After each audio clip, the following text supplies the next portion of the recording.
안녕하세요, 오석진입니다. 오늘은 일본 에어비앤비법에 대해서 민박 사업에 대해서 한번 얘기 나누려고 하는데, 일본에서는 한국과 달리 여러 가지가 달라요. 일단은 부동산 시스템 한번 설명해 드려야 할 텐데, 한국에는 이렇게 있죠.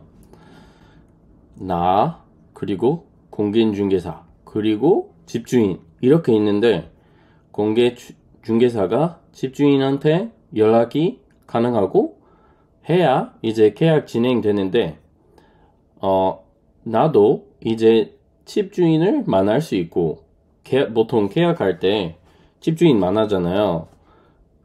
이게 보통 그냥 일반적인 그런 부동산 계약 시스템이라고 보면 됩니다. 뭐 미국이나 베트남이나 전 세계에서 이런 비슷한 계약 시스템이 있는데, 일본은 달라요. 일본은 어떻게 하냐면, 일본은 나, 그 다음에 공인중개사, 그 다음에 보증회사, 그 다음에 집주인, 이렇게 있는데, 공인중개사가 집주인이랑 연락할 수 없습니다. 그리고 공인중개사가 보증회사한테 연락을 해서, 보증회사가 연락을 해서 집주인한테 이제 얘기할 수 있는데, 그래서 이게 에어비앤비 할 때 왜 필요하냐 생각하실 텐데, 일본에서는 집주인한테 허락 구해야 이제 등록번호가 나오는데, 등록번호 없으면 에어비앤비 등록하기가 굉장히 어렵습니다.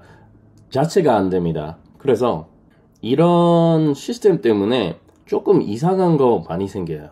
사실 에어비앤비 하실 때 나랑 집주인 이렇게 연락돼야 하는데 연락 안 되잖아요.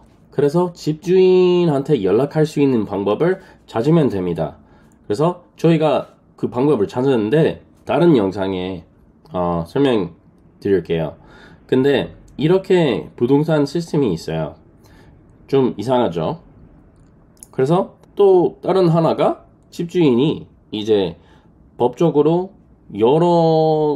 부동산 여러 개 있으면은, 뭐 집 하나, 아파트 하나, 그 다른 거를 이제 법적으로 보증회사한테 맡겨야 돼요. 관리사, 약간 뭐 보증보다 관리사라고 보면 되고요. 나도 이제 관리사랑 연락되는 것도 굉장히 어려운 일입니다.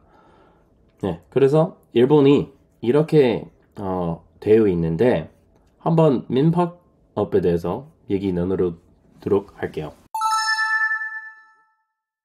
그래서 첫 번째는 료칸법인데, 료칸법은 365일 운영 가능. 이게 왜 중요하냐면, 민박업 있는데 그게 180일만 운영 가능합니다. 그 외에는 이제 에어비앤비에서 그냥 자동으로 맡기게 되는데, 그거 좀 그레이 존으로 채울 수 있는 방법이 여러 가지 있긴 한데, 그래도 법적으로는 그렇게 돼 있어요.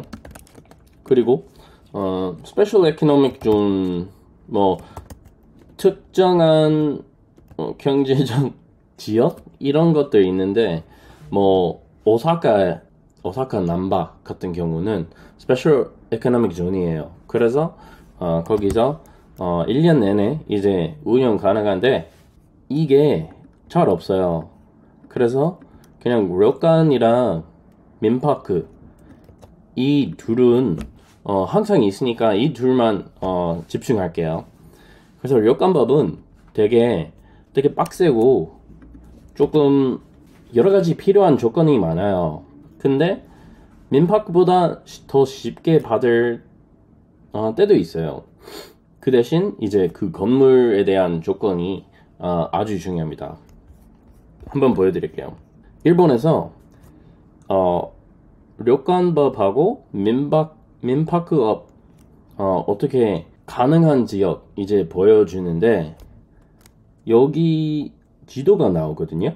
일단은 이 초록색 구역들은 사람들이 사는 데라 하면 안 된다 라고 나오거든요. 그래서 뭐 신주쿠 같은 경우는 아주 제한이 많죠.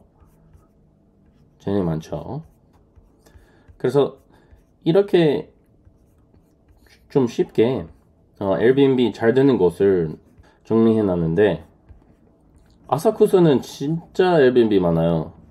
왜냐면은 다 된다고 나오거든요. 그래서 뭐 이거 첫 번째가 지도 체크. 그 다음에 그 건강보건소 같은 데서 이제 컨설팅 받고 그 다음에 도면 직구 그런 서류를 제출해야 되는데 예를 들어 이렇게 서류가 많습니다. 여기 민파크랑 료칸법 있잖아요. 신청할 때 이런 것들 필요합니다.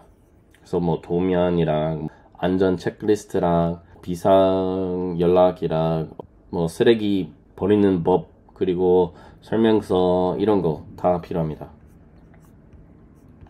그리고 법인으로 했을 때 그리고 개인으로 했을 때 달라요.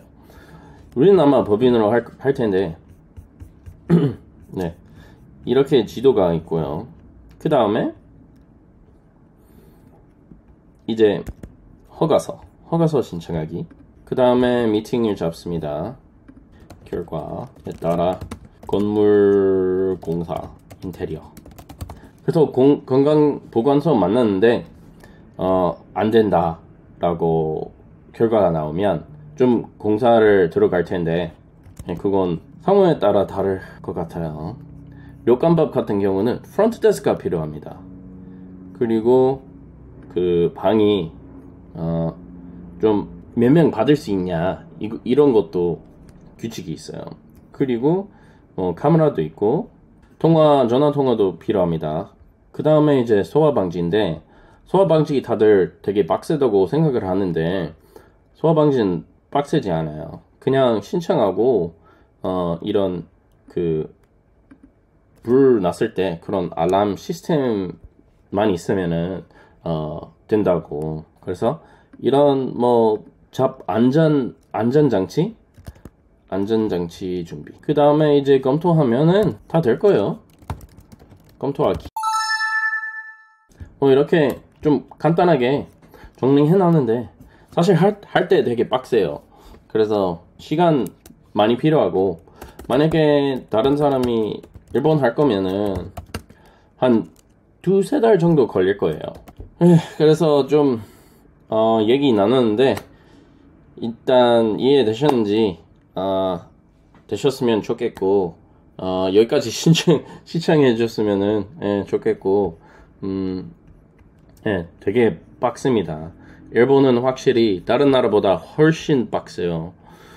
그래서 이제 뭐 일본 들리는 방법을 여러분한테 이제 공유하는데 많이 봐주셨으면 좋겠습니다. 네, 그리고 이제 에어비앤비 세팅을 하는데 그것도 한번 시청해 주셨으면 좋겠습니다. 네, 오늘은 오석진이었습니다. 감사합니다.